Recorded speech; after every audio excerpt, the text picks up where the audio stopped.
नमस्कार दोस्तों, स्वागत है आप सभी का स्टडी आईक्यू में। मैं हूं आपका दोस्त राहुल सायगांवकर और आज हम लोग चर्चा करने वाले हैं लीगल एंटिटी आइडेंटिफायर के बारे में। ये होगा हमारे चर्चा का विषय LEI। ये डिस्कशन हम लोग कर क्यों रहे हैं, आप यहाँ पे खबर देख सकते हो। आरबीआई ने हाल ही में मैंडेट किया है। मैंडेट मतलब अभी से अनिवार्य होगा legal entity identifier for the companies जो भी क्रॉस बॉर्डर ट्रांजैक्शन करेंगी for 50 crore rupees and above. अब ये कब से इफेक्ट में आएगा? It is going to come with effect from 1 October 2022 से ये अनिवार्य हो जाएगा। ऑल दो लीगल एंटिटी आइडेंटिफायर आपने पहले भी सुना होगा क्योंकि इसके ऊपर चर्चा चल रही कई सालों से। इनफैक्ट मैं कहूँगा 2012 से ही legal entity identifier has become a topic of discussion, लेकिन इंडिया में इसको 2017 से काफ़ी ट्रैक्शन मिला है। आरबीआई इसको धीरे धीरे से फेजेस में लाना चाह रही थी और अभी 2022 से 1 अक्टूबर 2022 से कोई भी कंपनी है जो क्रॉस बॉर्डर ट्रांजैक्शन करना चाहती है 50 करोड़ रुपए से भी ज़्यादा, उनके पास लीगल एंटिटी आइडेंटिफायर होना बहुत ज़रूरी होगा। तो इस पर्टिकुलर लेक्चर में हम लोग समझेंगे ये लीगल एंटिटी आइडेंटिफायर एग्जैक्टली है क्या, what is this LEI, why do I need it, और इस LEI के फायदे क्या होंगे। That would be the agenda in this particular discussion. To know all that thing stay with me on study IQ. और अगर आप तैयारी कर रहे हैं कॉम्पिटिटिव एग्जाम्स की लाइक यूपीएससी सिविल सर्विसेज और state PSC, then do visit the details that are given here. और ये डिस्कशन आपके लिए बहुत ज़रूरी रहेगा क्योंकि इस टॉपिक के ऊपर सिंपल से MCQs बन सकते हैं, जैसे कि what exactly is legal entity identifier, इसको कौन रेगुलेट करता है, इंडिया में कौन सी बॉडी है जो लीगल एंटिटी आइडेंटिफायर इशू करती है, किस एक्ट के अंडर हम इसको इम्पोज कर रहे हैं इंडिया में, और इवेंचुअली इस चीज़ के फायदे क्या है। ये सारी चीज़ें हम लोग जानेंगे इस particular lecture. So get ready, let's talk about LEI।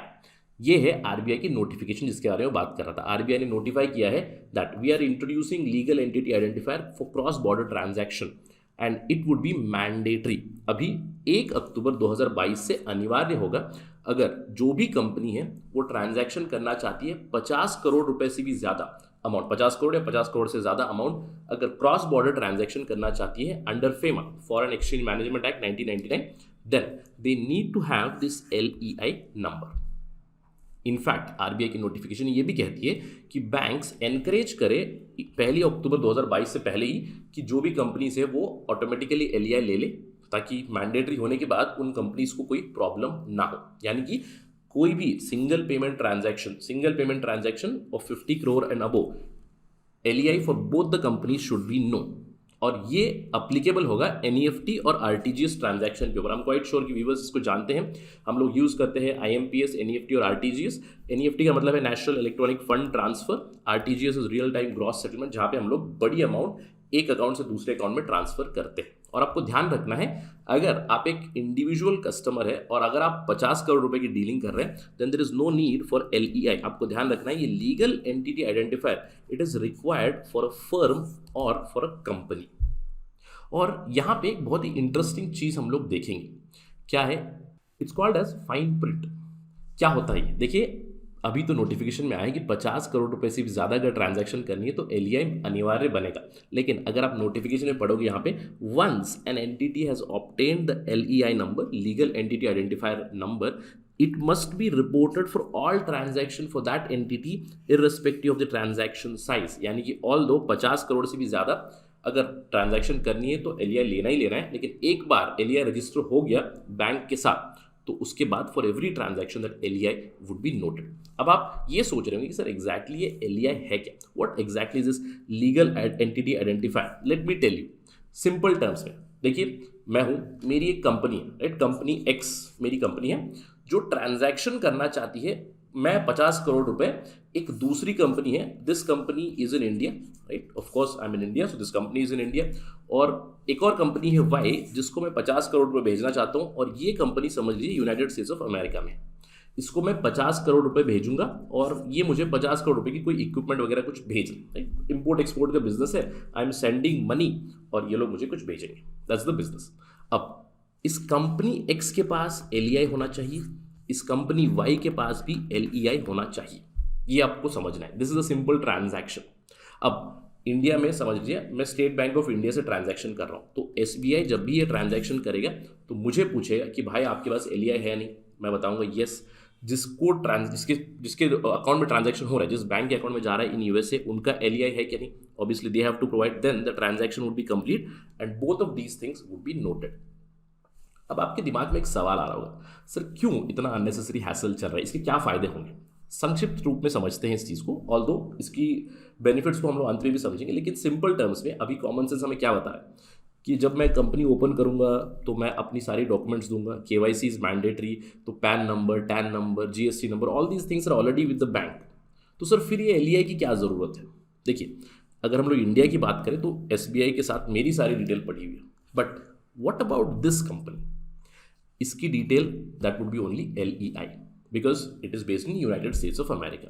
अब समझ लीजिए हाइपोथेटिकल सिचुएशन है, ये वाई कंपनी भी मेरी ही है, एक शेल कंपनी है जो मैं यूनाइटेड स्टेट्स ऑफ अमेरिका में बना चुका हूँ, राइट। और मैं एक फर्जी ट्रांजैक्शन कर रहा हूँ टैक्स बचाने के लिए या फिर किसी भी दूसरे उद्देश्य से। How to stop this transaction, there comes LEI. LEI हमारी मदद कर सकती है, क्योंकि अब ये ट्रांसपेरेंसी आ जाएगी, पता चलेगा कि ये एक कंपनी है, ये एक कंपनी है, इसकी ट्रांजैक्शन डिटेल बैंक के साथ रहेगी।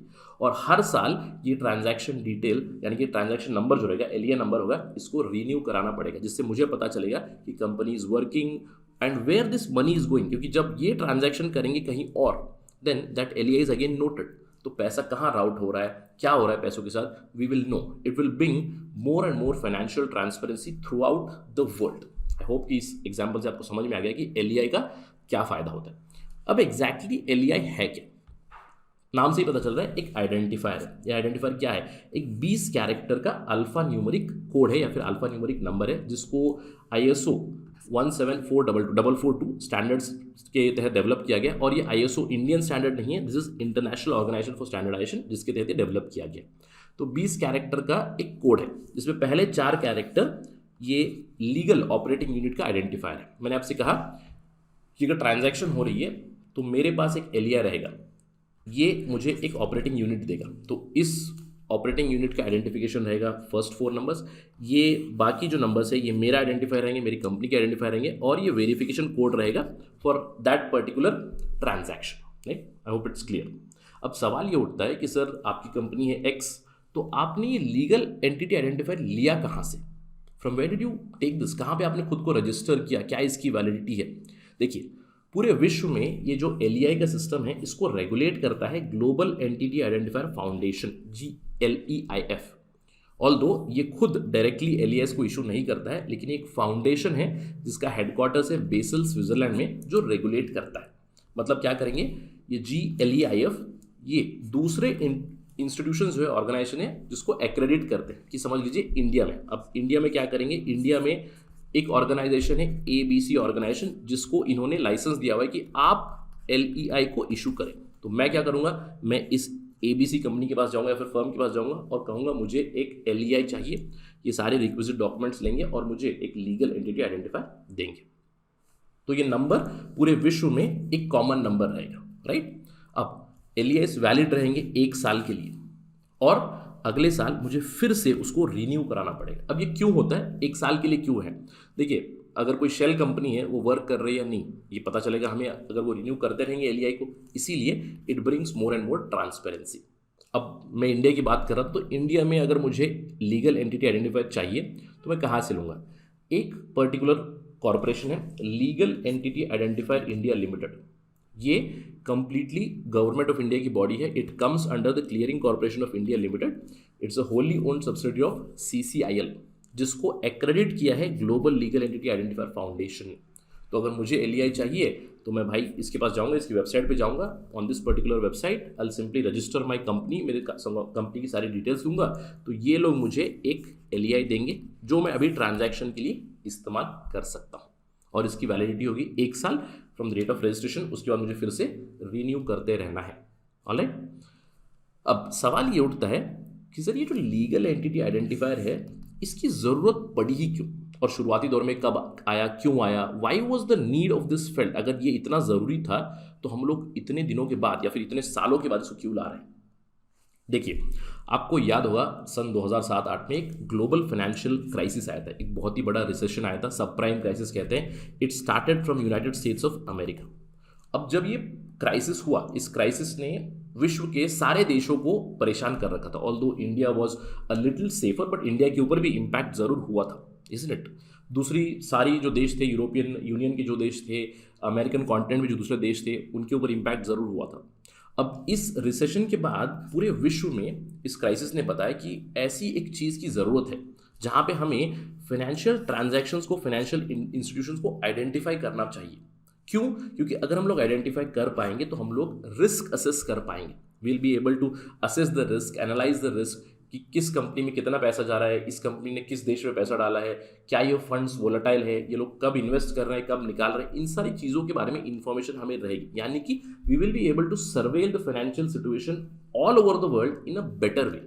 इस पर्टिकुलर क्राइसिस के बाद हमें लगा कि एलईआईस को लाना चाहिए और एलईआईस आना शुरू हो गए 2012 से ही। 2012 में G20 ने एलईआईस को इंस्टीट्यूट किया और एलईआईस को इशू करना शुरू कर दिया through the Basel body, right, GLEIF के थ्रू एलईआईस को देना शुरू कर दिया। इनफैक्ट इंडिया में भी मैं कहूँगा 2017 से legal entity identifiers have been in work और आरबीआई इसको सडनली नहीं लाना चाहती थी।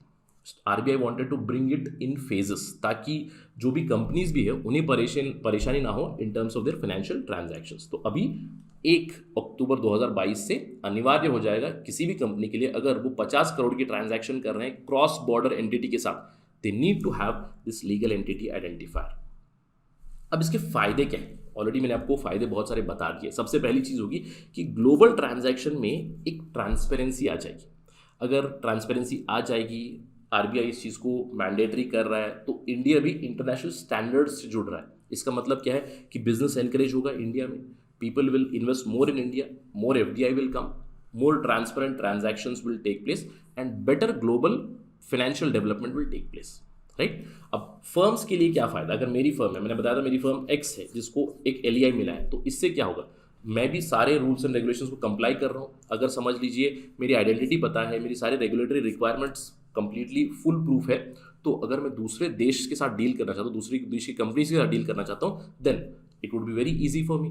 मेरी जो ट्रांजैक्शन होगी वो trade repositories, not just in Indian trade repositories, if I want to trade somewhere else also, काफ़ी इजीली हो जाएंगी, आइडेंटिफिकेशन इजीली हो जाएगी। इससे मुझे भी काफ़ी फायदे मिलेंगे। इसके अलावा सबसे बड़ा बेनिफिट मैं कहूँगा एनुअल रिन्यूअल और वेरिफिकेशन से। देखिए, एनुअल रिन्यूअल होगा तो क्या होगा? अगर कोई शेल कंपनी है, कोई फर्जी कंपनी है जहाँ पे हम लोग पैसा राउट करने के लिए इस्तेमाल करते हैं, जैसे कि मैंने आपको बताया कि अगर वाई कंपनी यूनाइटेड स्टेट्स में मेरी ही है, तो मैं क्या कर रहा हूँ कि भाई मैं टैक्स बचाने की कोशिश कर रहा हूँ, मैं पैसा घुमा रहा हूँ, रीड आउट कर रहा हूँ, ताकि I am saving tax here also there also. तो इन सब चीज़ों में काफ़ी ज़्यादा ट्रांसपेरेंसी आ जाएगी, ट्रस्टवर्दी डेटा रहेगा। एक मैं कहूँगा एक ग्लोबल लेवल का डेटाबेस बनेगा जहाँ पे मुझे इस कंपनी की आइडेंटिफायर रहेगी, इस कंपनी के बारे में पता चलेगा कि पैसा कहाँ से कहाँ जा रहा है, and there would be better transparency and accountability in terms of global financial system. और इससे हम लोग सर्विलियंस भी रख सकते हैं, ताकि जो 2008 में हुआ, एक रिसेशन हुआ, एक स्लो डाउन हुआ, उस चीज़ को भी हम लोग कंटिन्यूसली सर्वेल कर सकते हैं। और अगर ऐसा लग रहा है कि देयर इज अ पॉसिबिलिटी, कुछ इंटरवेंशन भी की जा सकती है। So better surveillance is also one of the big benefits of LEI. So let us hope from 1 October ये मैंडेटरी तो हो चुका है और इसकी ऑपरेशन भी अच्छे से चलेगी इंडिया में, and it gives benefits to India and eventually Indian economic development can be seen from this. That is it right now from my side. Thank you for watching this video. Jai Hind.